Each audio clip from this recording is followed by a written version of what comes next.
Okay, welcome back to our 2020 Virtual Outdoor Education Field Day.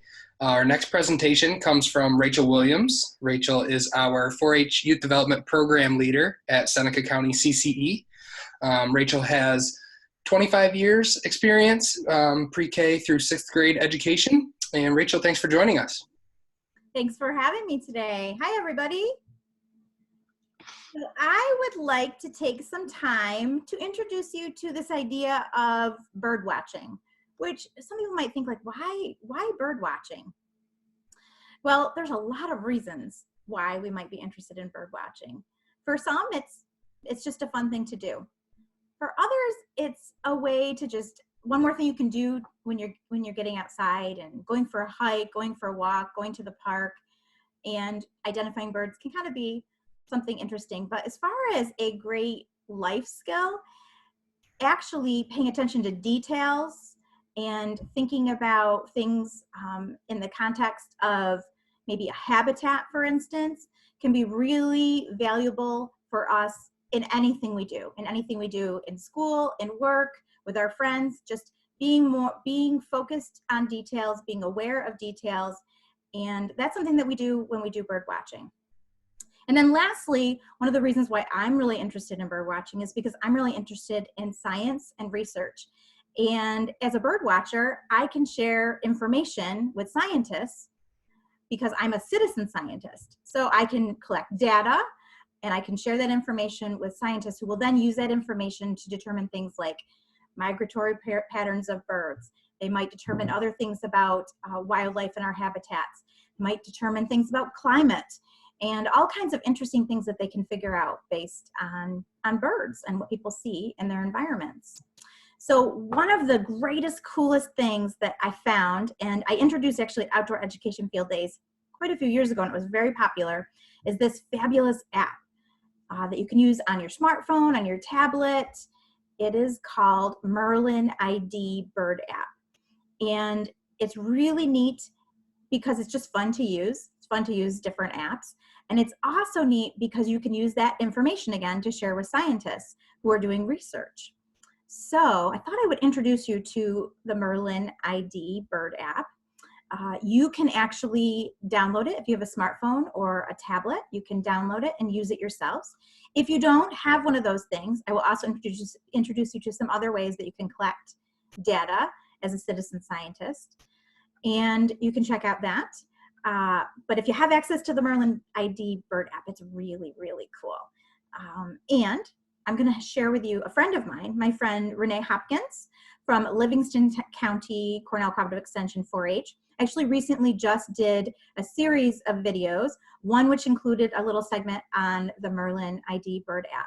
So I'm going to actually have her share with you what the app is like, some initial pieces to it, and then we're going to use it to identify some birds in my environment right here today. All right, so let me see if I can share with you Renee's video.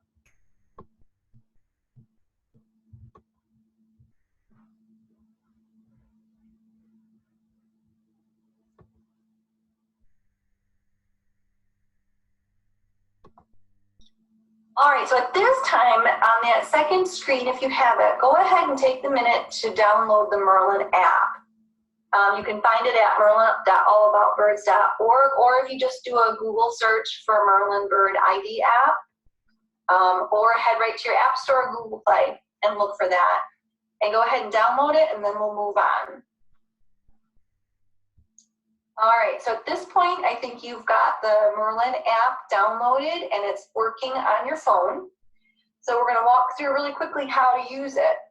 Merlin's asking you 5 simple questions. One is the location, where are you? Zip codes, it recognizes those, or you can put in the city, state. The date that you're doing the observations on.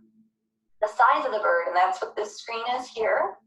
And it's just size relative to other birds. So it'll ask, is it about the size of a robin? Is it between a robin and a crow?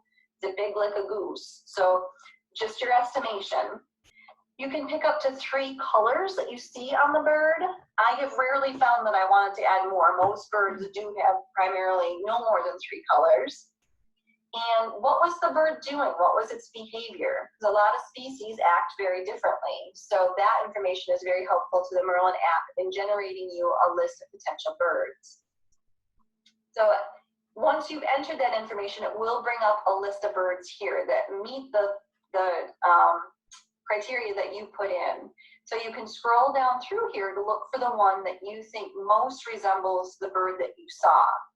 One thing I do want to point out, this very first picture that they show is usually the bird that's most vibrant and stands out. But if you move across here and scroll, you're going to see other birds that same species, but it might be the female, which is often not as colorful or as vibrant. It might also be the juvenile, so the one that's not an adult yet, and that's going to look a little bit different than the full adult version of the species. So if you think it's like this, but you're not quite sure, go ahead and scroll over and look for the one that you see if a different picture of it looks more like the bird you saw. And if you heard the bird in addition to seeing it, or saw it very briefly but did hear the call, this cool little button right here, the speaker, does share with you bird calls. So you'll be able to press that and hear what the bird sounded like. And when you get really good at paying attention to the sounds of the birds, you can actually do positive identifications of birds without ever actually seeing them. Now, if you are heading outside and you don't have data or access to the Wi-Fi when you get out there, there is a little workaround that you can do.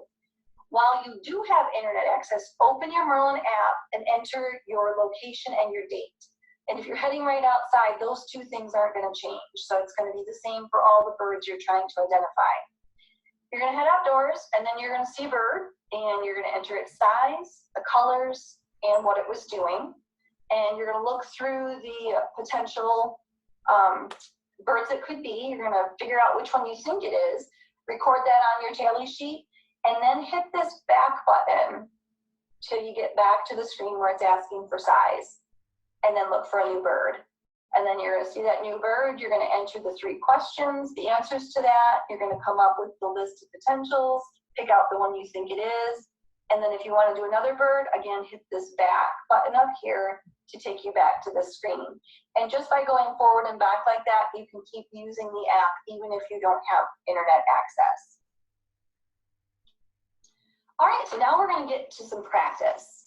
So I went for a walk last weekend at the Canisius Inlet. It was a beautiful day that sunny, very sunny afternoon. I did not take this photograph, but I did see this bird while I was there. So go ahead and enter this information. That's my location and the date. And enter the observations you have of that bird. Okay, now we're going to see if you found what I did. The red-winged blackbird, which I was very excited because they are one of the birds that migrate back to our area in springtime. And interestingly, I typically see robins before I see red-winged blackbirds, but I haven't seen a robin yet this year, but I've seen several red-winged blackbirds. So yesterday, as I was preparing for... So we are going to take a little break. Come on back. I do want to share with you an image of a data collection sheet. So I love that Renee showed you how you can use the app even when you don't have internet access, which when we're out on the trail, that makes sense. So that's great. There are other ways. So let's see if we can find one of those other ways.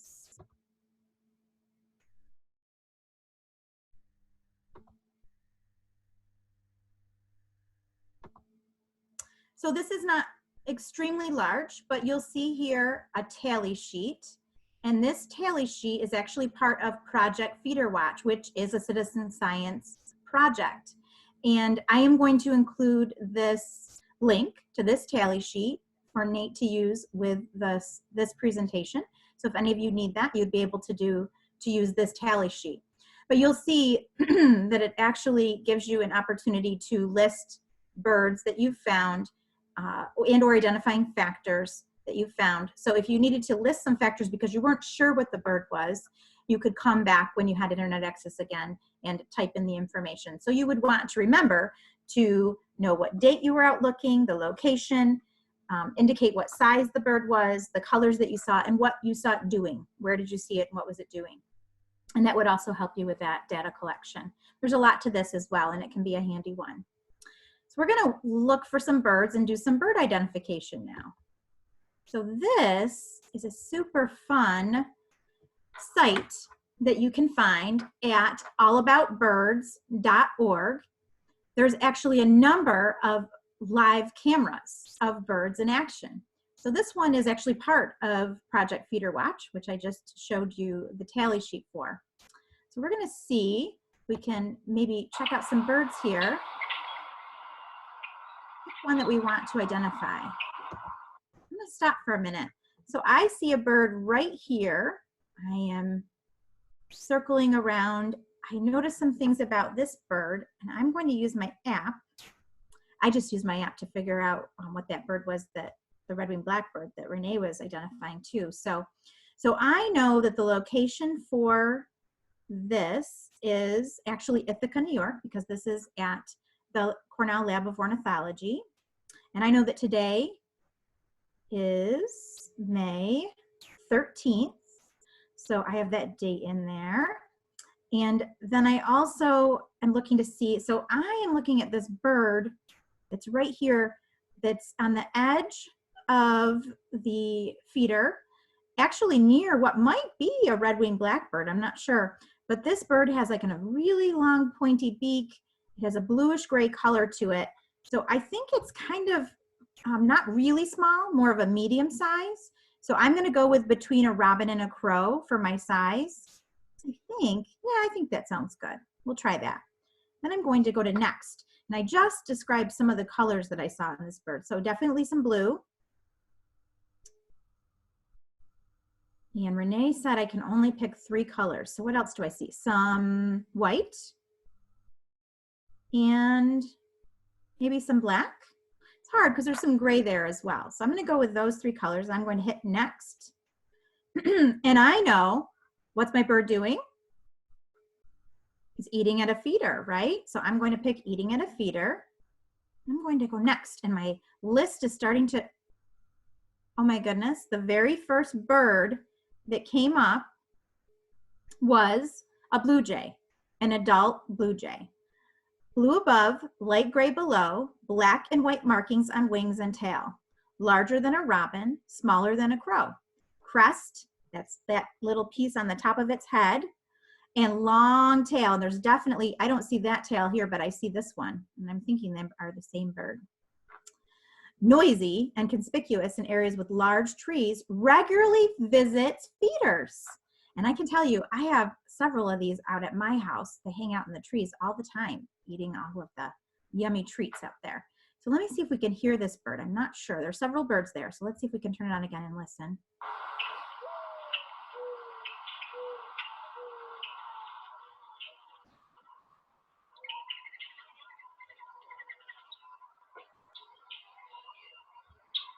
So we've heard a lot of sounds, but I'm going to use that sound piece that Renee recommended. Let's see if I can hear it. Turn my volume up.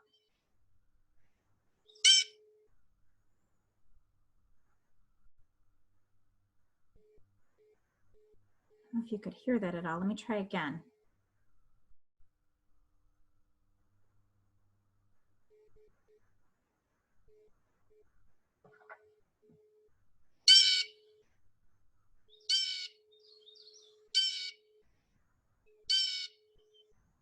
So that's another way that I can try to really narrow it down to identify my bird, is to also listen to the sounds that I heard.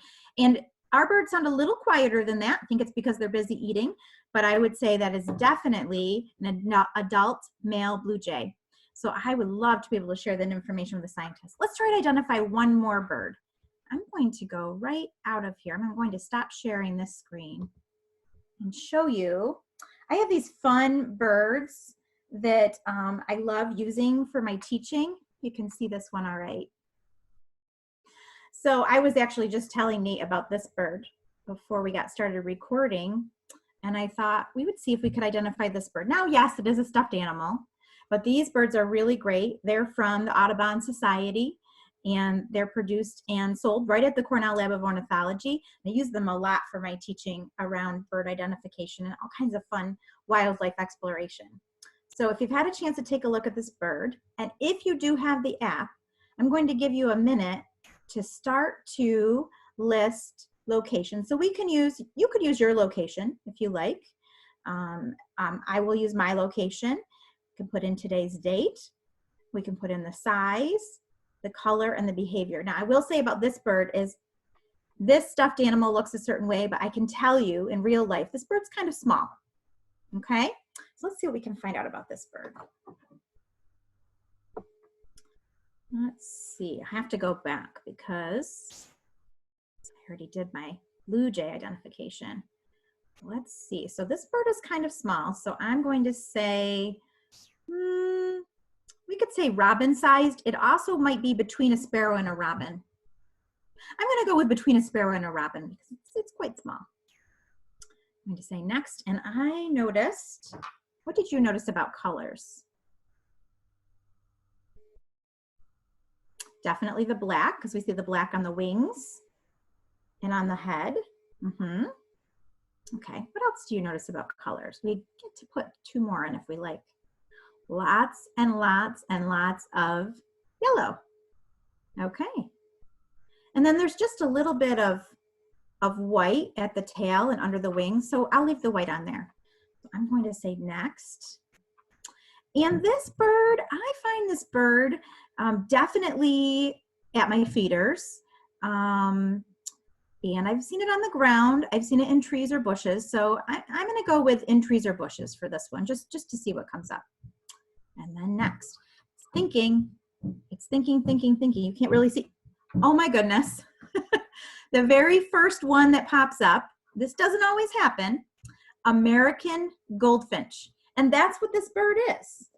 Actually is an American goldfinch. It actually says right on my card there. So it's a small finch, sharply pointed bill in pink in summer. So the bill is pink in the summer. It's not quite summer yet. Grayish brown in the winter. Small head, long wings, and short notched tail. Adult males in spring and summer are bright yellow with black forehead and wings. Females are dull yellow, which Renee mentioned, they may have different colors, below, and olive above with two distinct wing bars in winter. They are drab, buffy, brown, active, and acrobatic. I love that it tells us what the birds might look like in the summer or the spring or the winter because they don't look the same all year round. So as I scan through, and I know you won't be able to see my bird there. No, it's too hard to see, I think. But that is the female, and that is definitely not as bright. And then I see the birds during different seasons, which is really exciting. So if I scroll to the left across on my screen, I can see them in a number of different ways. So let's take a listen.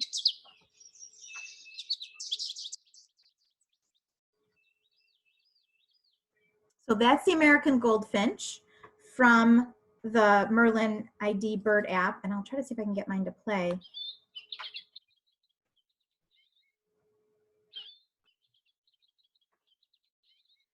So these play birds, these stuffed animal birds, actually, if you push on their bellies, they actually have recorded sounds, and they do. They match up. It is the American goldfinch. It's kind of fun to do that.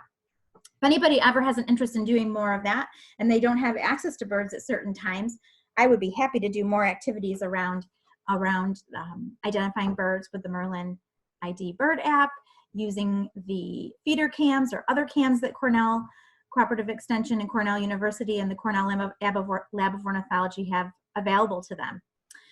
I cannot wait to share the findings that we made today with scientists who are doing research that will help inform a lot of decisions that we make about our world. I think for now, I'm all set with introducing to the Merlin ID bird app. I don't know if Nate has any questions for me. Thank you, Miss Rachel. That was awesome. I actually did play along, and I used my own Merlin app before you told us which bird it was, and I also had the goldfinch as my first bird, so that's awesome. It works really well. I use it quite frequently. I was just wondering if you could tell us maybe if there are any great areas around where we live and around Seneca County that might be a good place to find multiple bird species. Definitely. There are so many locations. So if you have the opportunity to go to the National Forest, oh, what an exciting place to go look for birds. And you will definitely find different species there. We actually originally were planning to do outdoor education field days at Seneca Lake State Park, another great place to go and identify birds. It's still open and available for a walk now if you're interested. Sampson State Park, where we typically would have held outdoor education field days, also a great location. Any of your parks, playgrounds, I have to be honest, even if you just go for a walk, it really doesn't matter if you're in the country or in town. If you open up your eyes, open up your ears, use your senses, you would be amazed how many birds you'll find. We actually have done and used this app during summer recreation programs, summer library programs, during our extended day program in the spring and in the fall, not so much in the winter. But if you have any chance to explore any of those parks or those are kind of areas that I just described, those can be great places to search for birds. Out in the woods, like Mr. Nate, when he goes hunting, I'm sure he finds lots of birds. That's right. Awesome. Well, thank you so much. We really appreciate you jumping on with us and telling us a little bit more about what we can do to get out there and start bird watching. All right. We hope you enjoy. Awesome. Thank you. Thank you.